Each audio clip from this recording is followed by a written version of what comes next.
Quick visit in the garden. Visit tayo sa ating garden. Ayan, ito ang aking guyava, no? Okay, so ang lago-lago niya na. So, chinek ko lang kung may mga bulaklak na siya. Ayan, so meron niya. Galing. Ayan, usually 2 puno lang sila. Ayan.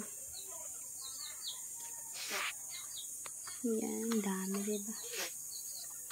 So, ayan.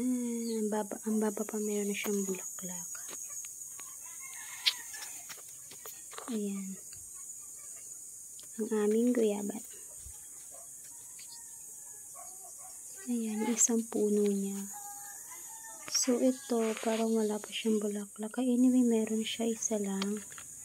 So, ayan. Naisipan ko na rin magtanim ng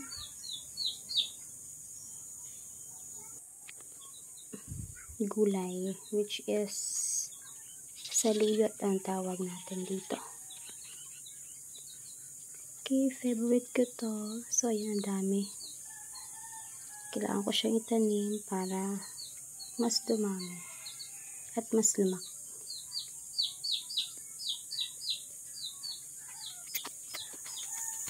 Ayan, gora na tayo sa ating ayan, ito ko siya tatanim. Ayan, and finally, ito na ang aking saluyot plants. Thank you for watching. Thank you for watching.